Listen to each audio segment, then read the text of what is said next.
It's never easy for cities to face the kind of challenges that Chester faces, right? About how they can reinvent the city rather than just trying to relive the past. The community right now, they're starting to wake up and they're starting to see that they can do their own thing. There is a spirit of activism and volunteerism here. We continue to survive and thrive. Now, a city is infrastructure, but a city is also people. And until you know the people of the city, you don't know Chester. When you've seen it in that light and you know what we could be, that's why it makes us want to stay. It wasn't up until recent that I started learning more about my own town and realizing, all right, I want to stay here. It takes a village to raise a child. Why are you so excited about Chester? And I said, well, if I told you that you want to move here, we're too crowded already, so I really don't want to tell you any more than I have to. It's my reason for being.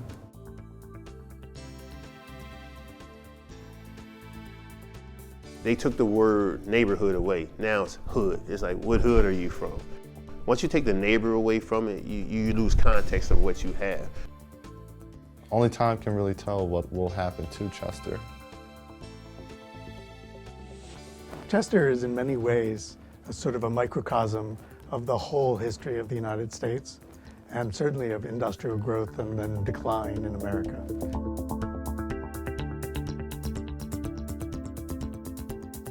I think Chester's history is fascinating, and there's a lot that hasn't been told, but there's a lot that's been told. But I think it's a story that needs to be told, and I think Chester is primed to actually take advantage of their history and revitalize themselves through their historic basis and their current population and where they want to be.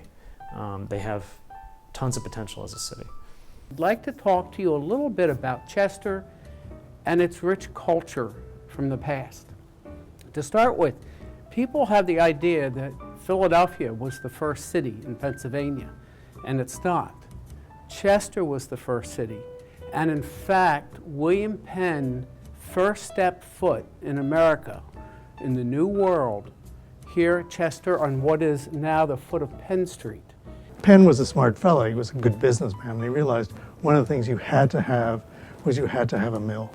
When William Penn first landed here in 1682, he had set forth one of the nation's biggest cities. Crozier bought the whole area of what was called Uppland from the time that the Swedes were here, and he created the Chester mills, which were in fact made a blue material, a blue woolen material called Chester blue, which, lucky for him, became the basic material used in the uniforms for the Union Army in the Civil War. He built the Baptist church and required all of his workers to attend the Baptist church every week. He built a little school that's right next to the Caleb Pusey house, where his workers' children could learn to read the Bible. He basically owned all of the land and all of the housing in Upland, later Chester, and would rent it back. So he had this incredible sort of control over the whole life of Chester and the construction of these mills and the production of all this cloth.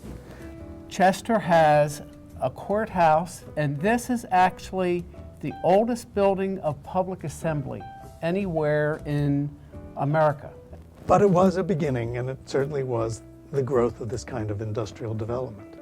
So along with him came a number of other people who became the real founders of Chester, and those were the shipbuilders. Initially it was Roach, and Roach established, Roach shipping, and started to build ships first for commercial use, and then for the U.S. Navy when it became the Navy. And that sparked an incredible growth within Chester of industries of every sort of kind. We had Sun Shipbuilding, Sun Oil, General Electric, Ford Motor Company, I think it was Aluminium, Aluminum. Machine shops, carpentry shops, various kinds of construction places. You had the ships, later you had cars. Ford established a construction plant here. Of course, the biggest one was Scott Paper, And for a while, Chester produced 60% of all the toilet paper and paper toweling in the entire world out of Chester. And so this became one of the small hubs. But it also was in an ideal position, because as the road system started to develop, it was along the roads, it had easy access to water, and so it was a sort of a natural place for industry to start to build, and build it did.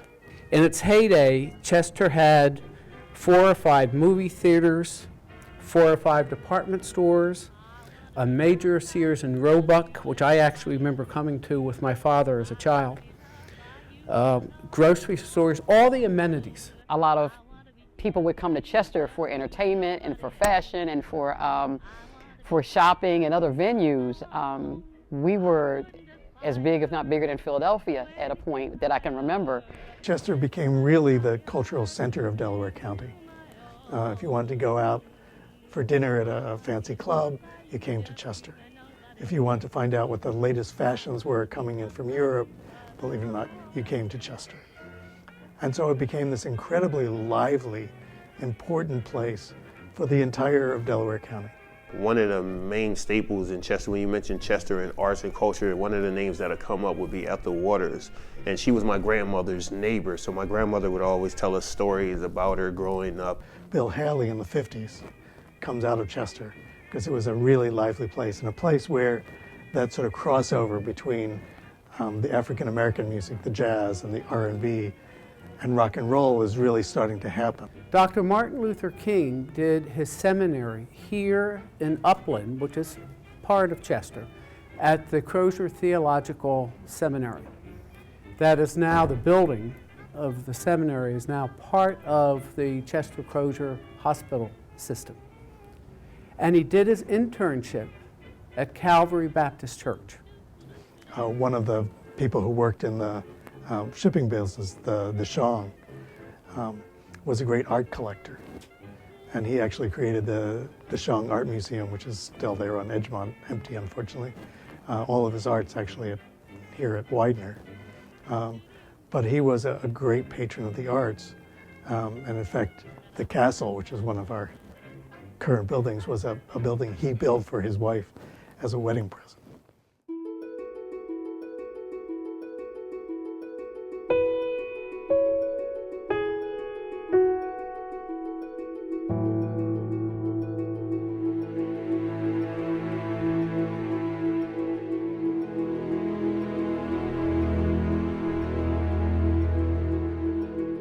And so Chester looked like it had nothing but a rosy future going forward. Unfortunately, for reasons that aren't completely clear, both of these companies folded their tents after World War II. Whether it was that they had to reinvest too much in actually making these, to modernize these, or whether they simply didn't want to be involved in it, it's not really clear. But Sun and Roach both go out of business. You know, the Ford plant closes, all these machine shops, all these little businesses that supported industry start to disappear.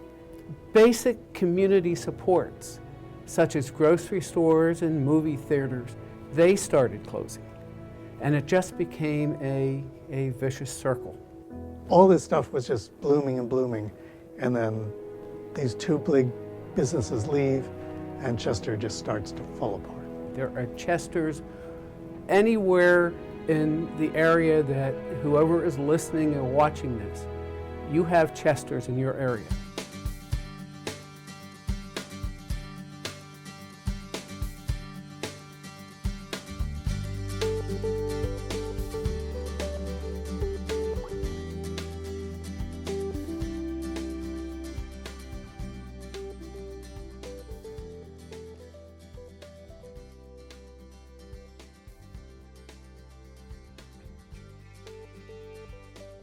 The reason I was interested in becoming the Dean of the College of Arts and Sciences at Widener is because of Widener's history and reputation for its work in the city of Chester. I was born and raised here, so Chester is home for me, and I'm currently the director of the Chester Senior Center. I've been here 18 years. The Pennsylvania Humanities Council is very devoted to civic engagement. We see that the humanities is a critical tool to bring communities together and to envision their future. My company is the Artist Warehouse, and we've been in Chester all of my life. I established it probably like 13, 14 years ago.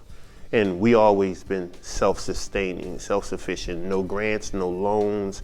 We still get the work done. We still work in the communities. I actually live as a neighbor to the city, and I've been with the city in the planning department working on special projects for the past 4 years. Being a part of Chester, since I was born and raised here, I feel like it is my duty to give back to my great city, wherever it sees fit. With me, it's more so dealing with the younger generation, and instilling in them the values that I've learned. I'm Reverend Jim Lay. I'm Archdeacon of the Episcopal Diocese of Pennsylvania and a social justice activist here in the city of Chester.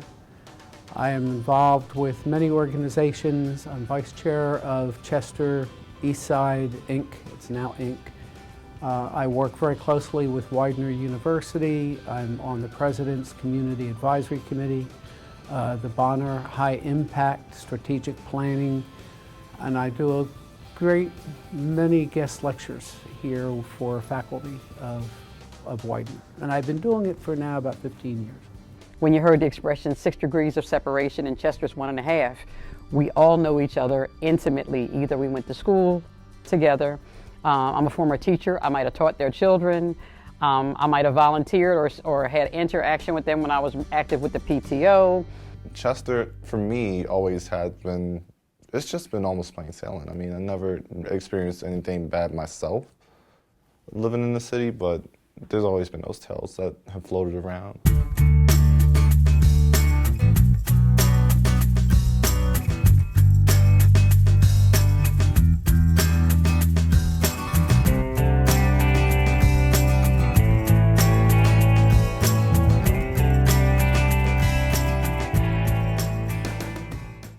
Many people stay behind their doors and they don't meet together in their neighborhoods or around particular issues. That's not the truth in Chester. People get together and they talk. They're active and they're organized. And this was a place where we knew that people would come out because there is a spirit of activism and volunteerism here that is unparalleled throughout the state. Being the director of the Senior Center, and a lot of people will say I'm biased, but I think we do great work for older adults in the city of Chester and even the surrounding areas, because most people think that it's just bingo and games and exercise, but we provide a lot of social supports in terms of health insurance counseling, medication counseling, housing counseling, counseling for depression. We help people with legal issues. If they can't pay for their prescriptions, we find a way to make sure people can get the medicines that they need. If they don't have transportation, we find a transportation service. If Mrs. Jones can't take care of her home the way that she used to, we'll bring in chore services to help her clean. We'll find reputable, affordable contractors to help do some handiwork or whatever might need to be done. I call it a country club for older adults, you know? You come, you hang out, we do anything and everything. And that's one of our biggest challenges as well, fighting the stigma of what a senior center is. You know, like a lot of people would think that it on the border of a nursing home where people have walkers and canes and everybody's slow and nobody knows what's going on, everybody's asleep. It is such the opposite.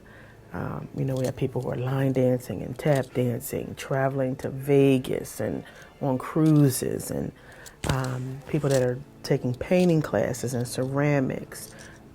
They're sewing, they're doing everything.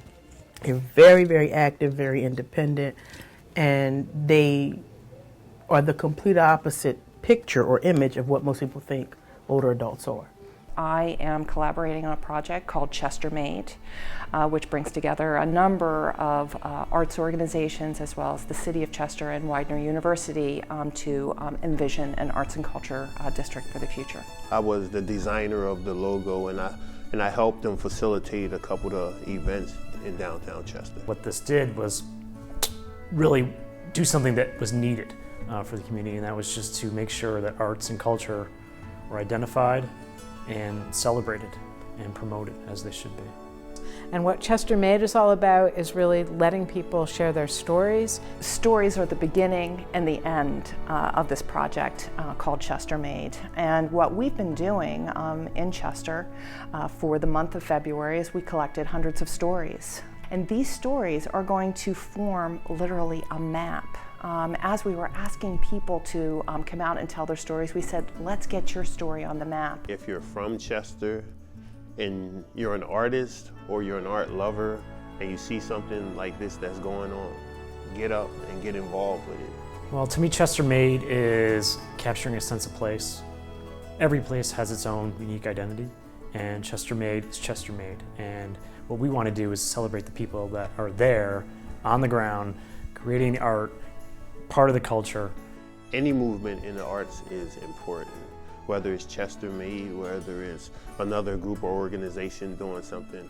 I think it's all needed in Chester, but just the name Chester Made, it rings a bell to the people in the community. And it's sort of like a wake-up call that if you are branded here in Chester, just get up, get out and do something. This is what I heard the moment I came into Chester, well, if we're going to have an arts and culture district, it's got to be Chester Made. Part of what's been really great about bringing back this slogan, Chester Made, is that on the one hand it echoes the pride and the manufacturing history of Chester, and at the same time it helps us really remember the pride that we've had in the arts and help us see that there's a lot of really cool arts stuff going on right now that was invisible to a lot of people, and now Chester Made and that slogan is making it visible. Next year the Chester Made brand could be international instead of just Chester. The main thing is to help it grow. It's an identity, it's a brand, and it's saying that arts and culture is happening in Chester. Come see it.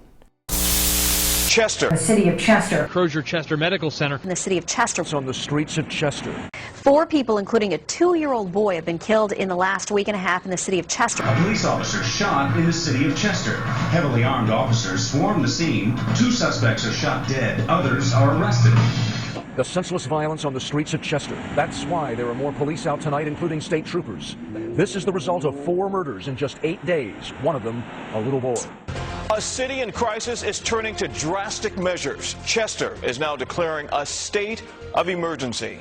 The murder rate here in Chester has prompted the mayor to take action. We're talking 11 homicides so far this year, 4 of them just in the past week.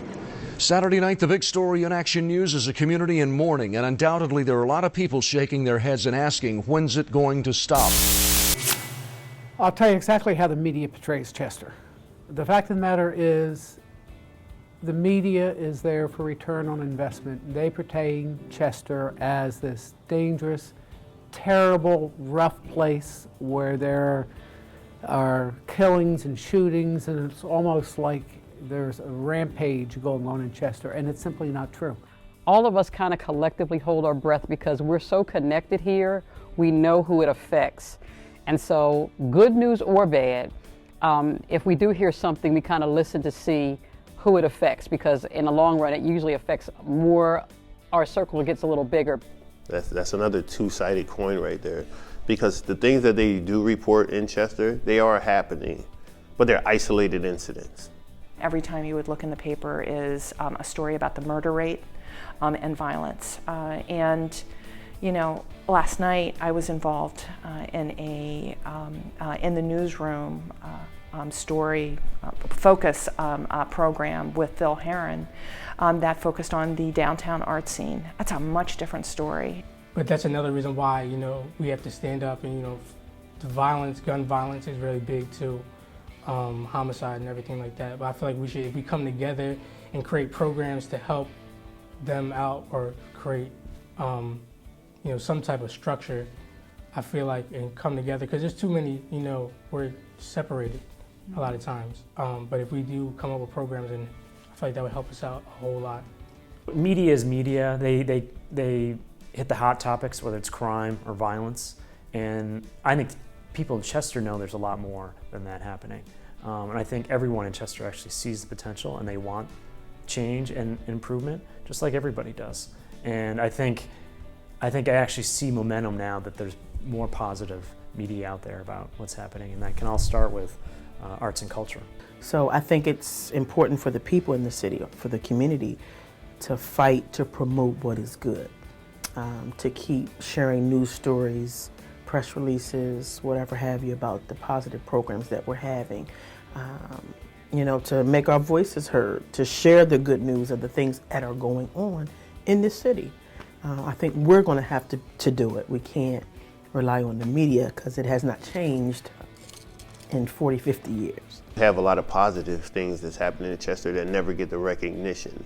And if you know anything about media and about the news, their main caption is, if it bleeds, it leads. Me, I don't read the newspapers that often because I don't want to be hammered down with a lot of negative images. I stay in my art studio with a bunch of artists and we paint our own picture. The key is for Chester to stop worrying about how they're being painted, pick up their own paintbrushes and paint their own story. We have to continue to be encouraged and to know that change does take time.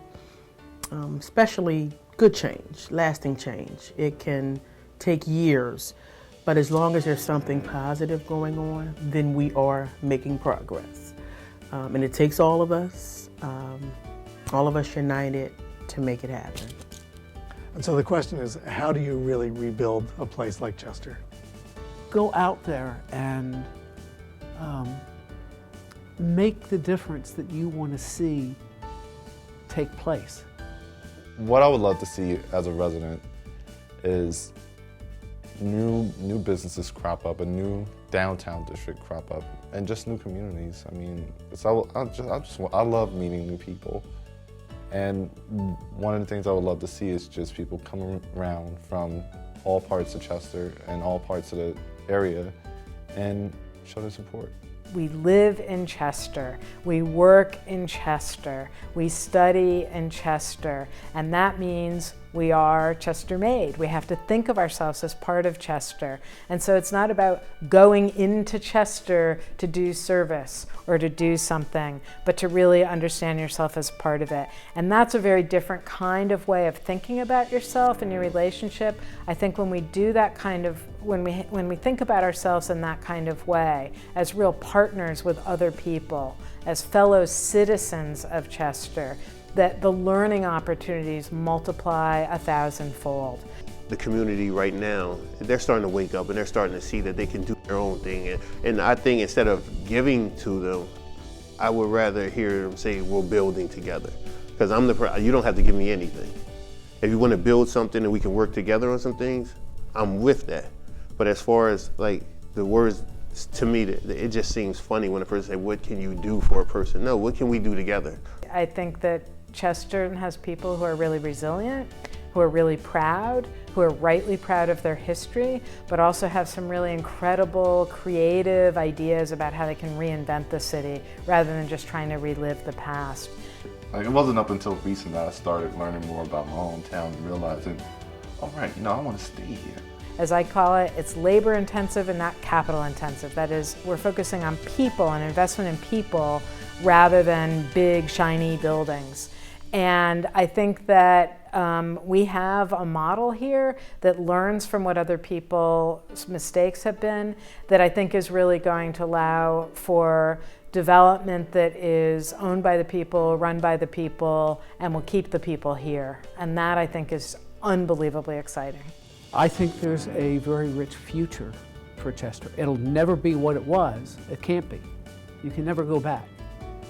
But it can become something great.